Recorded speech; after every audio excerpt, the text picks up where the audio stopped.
RCR presenta Integrando Perú. Análisis, entrevistas y propuestas para contribuir al desarrollo del país. Con Jorge Luis Montero y Pedro Gamio. Bienvenidos. Saludos amigos. Una nueva semana y bueno, no necesito entrar en detalles, pero ha habido un sismo importante en las instituciones peruanas y no sabemos cómo va a decantarse finalmente, pero justamente por ese tema hemos invitado a una destacada profesional que ya segunda vez que nos acompaña en el programa y a quien le vamos a pedir precisamente algo que ya he visto declarando a medios extranjeros sobre el alcance de este problema institucional que no es solo el Ministerio Público, sino es la relación entre poderes del Estado y un estilo de gobierno inquietante en la forma de obtener respaldos o vencer al opositor político. Adelante, Jorge. Carla Gaviño, bienvenida a Integrando Perú, un programa que busca aprender sobre el Perú, su coyuntura, sus problemas y sus posibilidades. Bienvenida. Muchas gracias, encantada. La primera pregunta que tengo es, de acuerdo al mecanismo, lo correcto es si hay serios cuestionamientos por una presunta conducta inadecuada en la manera de anular investigaciones fiscales para obtener respaldo en determinadas decisiones. El camino correcto sería la suspensión temporal hasta que todo esto quede claramente dilucidado. ¿Es así?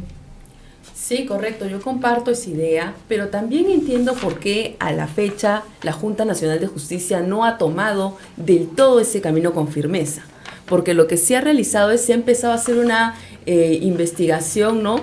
A nivel de la Junta para eventualmente ver si se le interpone una sanción grave a la fiscal de la Nación que todavía está en ejercicio. No se ha tomado la decisión de suspenderla y yo entiendo que esto tiene que ver mucho con la cautela que de alguna manera los miembros de la Junta podrían estar teniendo dadas por así decirlo, las constantes controversias que han habido para intentar removerlos y demás. Entonces entiendo que estén pegándose al manual de la forma más estricta, no más al punto de la letra. Entiendo que por eso he dado la cautela. ¿Y qué piensas de una situación similar a la que ocurrió con el ex fiscal Chávarri? ¿Sería ese el camino, la opción B? Es posible. Es posible también. Yo creo que en cualquier escenario, inclusive en el primero, yo creo que la Junta misma eventualmente va a esperar los rescargos de la fiscal de la Nación para en base a ello poder ya determinar la suspensión. Lo importante es que no transcurra mucho el tiempo porque como estamos viendo cada día hay un evento noticioso que revela más y más cómo se iba expandiendo esta potencial red. Pero ¿cuál es el costo institucional para el Estado de Derecho, para la democracia peruana, que las cosas se mantengan sin una suerte de claridad en lo que se debe hacer? Es una excelente pregunta, Pedro, porque hay distintas aristas en las cuales esta crisis nos está afectando. Yo he visto que algunas personas lo enfocan como que una crisis en el Ministerio Público, una crisis en la Fiscalía de la Nación. No, perdón, esta es una crisis para todo el país. Estamos viendo instituciones como el Congreso de la República, ¿no? Afectadas, medios de comunicación que también tienen algunos temas ahí implicados. Entonces realmente es una crisis que está abarcando mucho más que solamente al Ministerio Público, porque inclusive hay una denuncia que se ha interpuesto, una acusación, que se ha interpuesto contra la presidencia de la Nación, por más que se puedan ser cuestionables un poco las formas, los mecanismos, el contenido que quizá está escrito muy a prisa y se han dejado algunas cosas de lado y que eventualmente se pudieron haber investigado mucho más. Lo cierto es que hay costos en esto tanto a nivel político, pero también a nivel institucional y económico y social que no estamos midiendo del todo y que van a seguir agudizándose si es que esto continúa profundizándose sin una pronta reacción, ¿no? Entonces, por ejemplo, si nos vamos al tema, por ejemplo, de la institucionalidad, Hoy en día, ¿cómo se encuentran las instituciones públicas? ¿Podemos hablar con claridad de una transparencia, de una separación de poderes, de un correcto proceder? ¿Qué tan legitimadas están las instituciones y sus autoridades ante el ojo de la ciudadanía? Yo creo que eso es un tema que no se debe de dejar de lado, sobre todo cuando estamos a puertas de tener una serie de protestas que nuevamente se van a iniciar contra la Presidencia de la República, han señalado algunos. Tenemos huelgas contra el Ministerio de la Salud. Entonces, hay distintos sectores que cada uno tiene su propio reclamo, y si a eso le agregas este contexto, ¡qué tormenta perfecta! Agreguemos ahora la economía. ¿Cómo está? ¿De qué hablábamos la semana pasada hasta antes de que esto surgiera el fin de semana? De la recesión. ¿Y qué está en debate en el Congreso? La ley de presupuesto. ¿Se está manejando con transparencia esa ley? ¿Por qué se viene postergando una y otra vez la aprobación? ¿Qué proyectos se están incluyendo en ese famoso anexo 5 que contiene el listado de proyectos? ¿Y qué congresistas están proponiendo esos cambios? Y hay que empezar a preocuparnos por eso también, porque hemos dejado de lado el debate del tema económico, de la ley de presupuesto, de qué modificaciones se están haciendo, de por qué se está demorando tanto su aprobación cuando ya vence el plazo para ello, y nos estamos centrando en este tema que es importante, pero que coincide con otros temas que forman parte de esta crisis nacional. Carla, a ver, el tema es complejísimo, pero de nuevo, no tenemos institucionalmente hablando filtros suficientes como para, digamos, no estar en estos problemas. Tenemos una fiscal de la nación, la máxima autoridad para fiscalizar la buena conducta de los funcionarios en el Perú. Imagínate.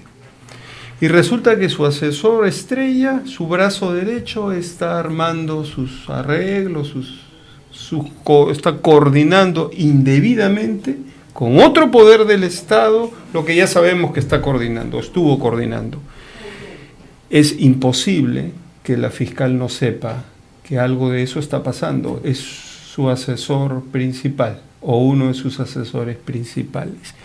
Entonces, a ver, no es que no han habido antecedentes, que esta señora ha tenido situaciones similares, ha tenido conductas similares en otros trabajos, en el pasado, en su desempeño profesional. No lo hemos podido identificar. ¿Cómo es posible que un cargo tan importante como ese vaya a parar a manos de una persona que aparentemente no es idónea, que aparentemente no tiene, digamos, asesores y personas cercanas? Ha sido elegida por la propia Junta Nacional de Justicia, la ya nueva. Está, peor todavía. Es decir, no es un problema de personas, es un problema estructural, es un problema de instituciones que no están funcionando bien.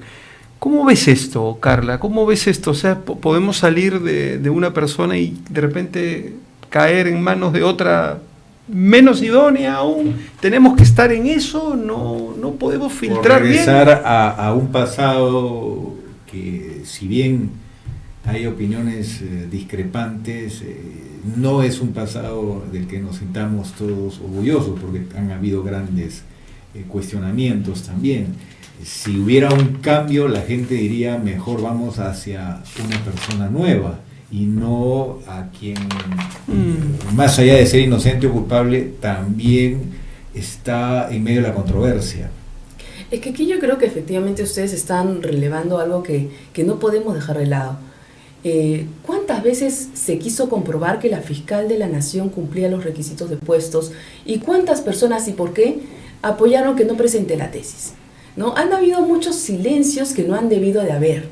Han habido muchas ausencias de información que son los filtros de la transparencia, del escrutinio ciudadano, que no ha debido dejarse de lado también. Porque cuando la institucionalidad pública falla, ¿qué le queda a la nación si no es la ciudadanía y la transparencia y la rendición de cuentas? Entonces, lamentablemente, la institucionalidad peruana es débil.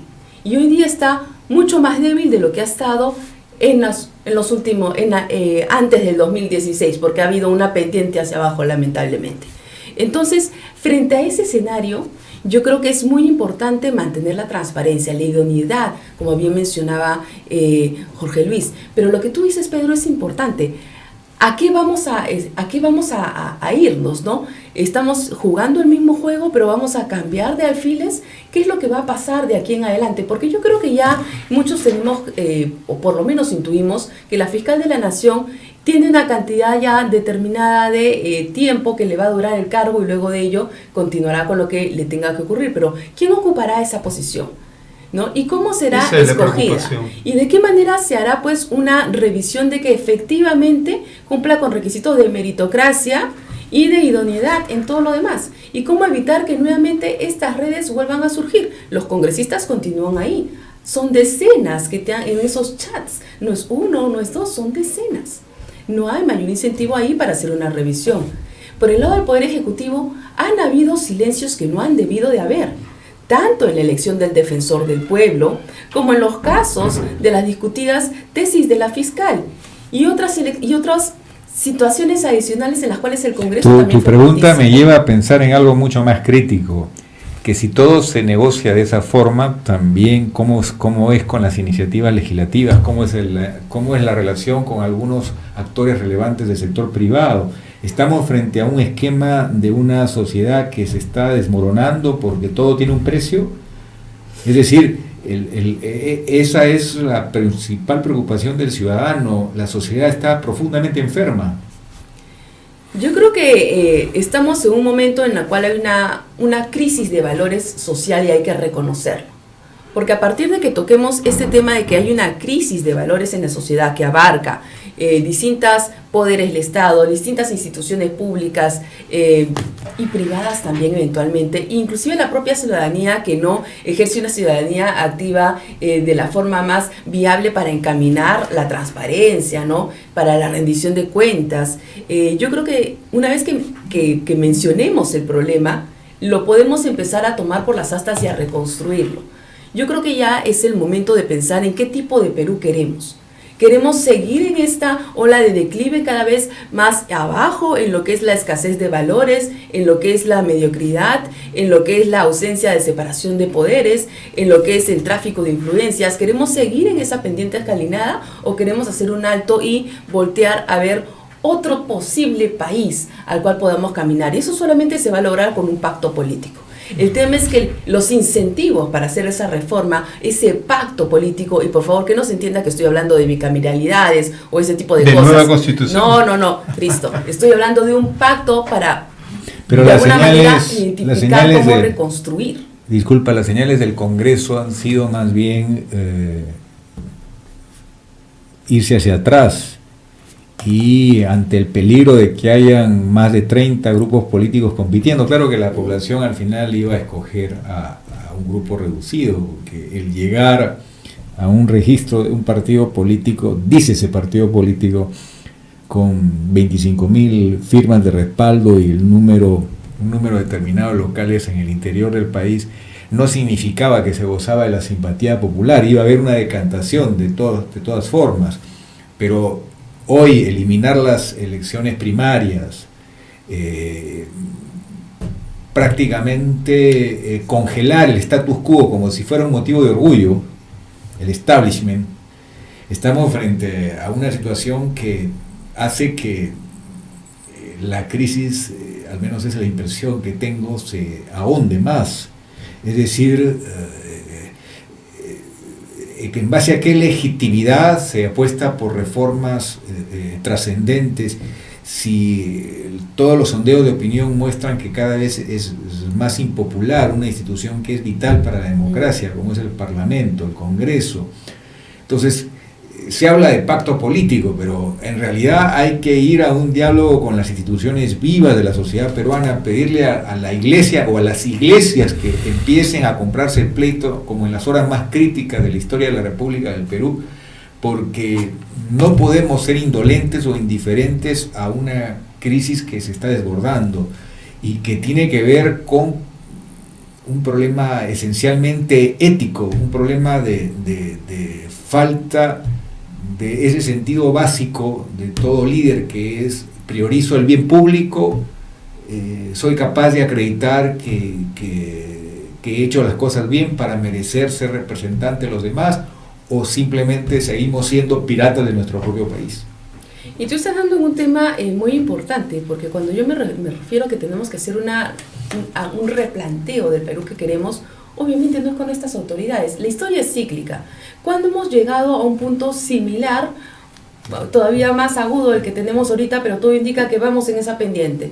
Si nos remontamos un poco, guste o no por las posiciones políticas o no, pero nos remontamos históricamente a inicios de 2000, finales de los 90, ¿qué se necesitó para salir de una situación en la cual las instituciones también estaban seriamente cuestionadas y la ciudadanía estaba descontenta? Un escándalo político de niveles tales que tuvo que haber pues un cambio, ¿no? Un cambio en las personas que dirigen las instituciones públicas. Yo recuerdo a los mejores filósofos peruanos decir: es una oportunidad brillante refundar la República, porque estamos saliendo de un cuadro de corrupción muy grande y el Perú tiene que revitalizarse. Pero también he escuchado decir que fue otra oportunidad perdida.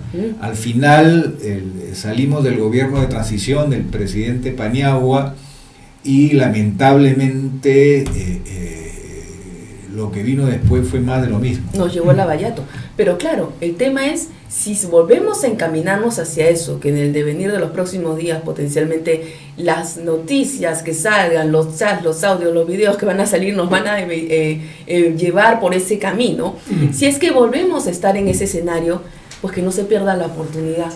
Y ya ese es un tema en el cual todos tenemos que construir y que aportar desde el ámbito en el que estemos, la academia, el sector privado, la ciudadanía, el propio sector público, los gremios, ¿no? La iglesia, como bien has mencionado, y es un espacio que tiene que buscarse para no perderse.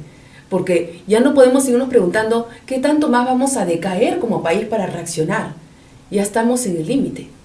Entonces ya es momento de tomar acción. Ahora, Carla, Pedro, la oportunidad de refundar de alguna manera la patria después del largo periodo de Fujimori, con todos los problemas que eso nos trajo, se perdió. ¿No es cierto? Valentín Paniagua hizo un buen trabajo en el poquísimo tiempo que tuvo y después vino lo que vino. Y ya sabemos lo que pasó con el señor Toledo, y ya sabemos lo que pasó con el señor García, y ya lo ves al señor Humala, en fin, etcétera, etcétera. Entonces, parece de que esta tarea de refundar la patria, esta tarea de hacer un nuevo pacto político, no es tan sencilla como cambiar a un presidente con su cúpula, y poner a otras personas con otros discursos. Parece que recurrentemente nos disparamos al pie. Recurrentemente nos disparamos al pie con cosas tan básicas como, por ejemplo, no robar, como, por ejemplo, no mentir, el decálogo. Cosas tan básicas y fundamentales que deberían ser parte del ADN de un buen ciudadano. Pues no, señor, no los tenemos. Y eso, Carla, Pedro, nos pone en una situación muy compleja. Y lo peor de todo es el argumento que uno lee en redes de personas que dicen: no me importa si la señora ha hecho lo que ha hecho, o tenga título o no tenga título, con tal de que se enfrente a los rojos, se enfrente a los caviares, es para mí suficiente. O sea, hemos llegado a ese nivel de la política donde no importan los valores, no importa la ética, no importa la calificación profesional, y sobre todo el tema de integridad para asumir una responsabilidad tan delicada. Entonces creo yo que mientras tengamos vida y tengamos posibilidad de sostener desde nuestra tribuna que esta es una oportunidad para reconstruir instituciones, para hacer todo lo que esté a nuestro alcance, para convocar a las fuerzas vivas de la sociedad peruana, que salgan sugerencias concretas que lleven a una reingeniería de cada institución, porque en el Perú no hay meritocracia, se prioriza el amiguismo, se prioriza el compadrazgo, se prioriza todo aquello que signifique la agua tibia, que signifique todo se vende, todo se compra. Así el Perú está sin norte, el Perú está perdido, es sabotear la promesa de la vida peruana en la que nos habló Basadre hace ya algunos lustros, ¿no? ¿Cómo ves eso, Carla? ¿Cómo ves esta situación de que refundar la República sobre bases sólidas es una quimera porque no tenemos bases sólidas? Y no tenemos bases sólidas porque parece que no hay profesionales sólidos. Entonces, ¿cómo ves esto? Y no la vamos a tener si todos los jóvenes se siguen yendo. Entonces, Imagínate. un primer tema Además, ese, ¿no? Además. Porque a Perú lo sacamos adelante en los 80s y los 90s, los que nos quedamos, básicamente. Una cosa era ir para capacitarse y regresar para construir, pero otra cosa es desentenderse del país. Entonces, también hay que tener un poco de responsabilidad hacia el país, ¿no? Por más dura que esté la situación. Pero yo creo que ahí hay un tema muy claro cuando los escucho hablar, que efectivamente yo creo que parte del gran reto es que se siente muy lejano y muy abstracto hablar de una refundación de valores y de la sociedad y las instituciones. Se siente un reto de por lo menos de aquí a 2 generaciones y con lo cual en el interín de todo puede pasar. Metas de corto, mediano y largo plazo, con el cual política pública. Eso necesitamos para empezar una ruta de corto, mediano y largo plazo. Pero aterricemos en un ejemplo concreto. El BCR, ¿por qué genera confianza del Perú y el mundo? No es solo una persona, es una persona lúcida con equipo sólido y ese equipo se ha ido recreando y hoy no solo tiene gente la generación del presidente en ejercicio, sino hay nuevos cuadros que como un imán han ingresado por concurso y por mérito están haciendo carrera. Si lo hemos logrado con el Banco Central de Reserva, ¿por qué no lo podemos lograr con el Congreso? ¿Por qué no lo podemos lograr con la Fiscalía? ¿Por qué? O sea, no es tan difícil. Otros países, lo que me dijo un profesor de Harvard en algún momento, a profesores de América Latina, reduzcamos a la mitad la corrupción y haremos viable América Latina, porque nunca se elimina la corrupción, pero hay que dominarla, hay que controlarla. Es como ese monstruo grande que pisa fuerte al que lo logras limitar, al que lo logras un poco arrinconar para que el ciudadano sienta que puede confiar en el Estado, en un nivel mínimo. Y mira, el Banco Central de Reserva en la segunda mitad de los 80s era o no era independiente del MEF. Imprimía o no imprimía papel moneda según la crisis. Y mira cómo cambió, o sea que sí se puede.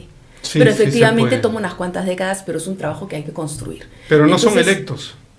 No son electos, pero tienen una... No son electos. Pero tienen toda pues una forma de ingreso meritocrática y construyen carrera pública. Es otro camino. Se les da la opción de que vayan a estudiar a otros países y regresan a seguir ascendiendo en la carrera. Ese es un poco el horizonte del norte. Pero si queremos como ciudadanos hablar de metas casi inmediatas, ¿qué para sugieres? Empezar a ser pequeños. Por ejemplo, yo planteo ahorita, ¿por qué no nos centramos todos en ver qué congresistas y por qué están pidiendo cambios a los proyectos que fueron elegidos de forma técnica según la programación de la inversión pública y del presupuesto? Funcionará a medias, lo que quieran, pero por lo menos ha tenido que pasar por un proceso técnico por áreas técnicas. ¿Por qué en las madrugadas se están cambiando esa lista de proyectos? ¿Quiénes son y por qué? Empecemos a cortar un poco los espacios a los niños. Empecemos a hacer algunos pequeños cambios que nos traigan resultados, por lo menos con miras al 2024. Menos proyectos de esos que no deberían de aparecer financiados y más bien respetar un poco y dar ya el mensaje de que se respete un poco la programación de la inversión pública, de planeamiento estratégico y de presupuesto en esto que se traduce en el anexo 5 de la ley de presupuesto, que pasa de ser percibido, pero que es un tema medular para los políticos peruanos. Si no, preguntemos qué es lo que más se debate en la ley de presupuesto, a ver si no es la ley de proyectos a financiar al año siguiente. Claro. Entonces, y que toda la ciudadanía empiece a pedir, ¿dónde está la lista de esos congresistas? ¿De qué partidos son? ¿Qué proyectos están sacando? ¿Cuáles están metiendo? ¿Están viables? ¿No tienen estudios? Empecemos un poco a cortar esos espacios y empecemos a hurgar un poco más en qué tanto puede dejarse de lado lo técnico que tanto falta para entrar en otras cosas que ni siquiera son políticas, sino de intraerse subrepticios que no deberían estar. Mira, hemos tenido hace muy poco tiempo un tema que no ha sido comentado por la prensa como debía. Se demoraron un montón en aprobar una norma para ponerle control y topes a la administración directa de recursos, de alcaldes y gobernadores regionales, pero en 2 semanas organizaron tal protesta estas autoridades de turno que lograron convencer en plazo récord. Creo que muy pocas leyes tienen una capacidad de cambiarse en un plazo tan corto, porque parecía que se hubiera cometido una barbaridad gigantesca. Y el resultado es que el propio Contralor sale a decir la administración directa es la principal vía para una serie de actos de corrupción y de irregularidad. Entonces, estamos frente a un problema de fondo. No hay quien quiera comprarse el pleito. Mejor pasarlo piola y que pongamos otra alfombra encima de la basura que encontremos. Totalmente de acuerdo. La administración directa también es la forma de ejecución por la cual se encuentra mayor cantidad de proyectos paralizados en este país. ¿Sí? ¿No? Es la principal forma de ejecución en la administración directa. Luego vienen las contrataciones del Estado. O sea, están por encima de las contrataciones del Estado en ineficiencia.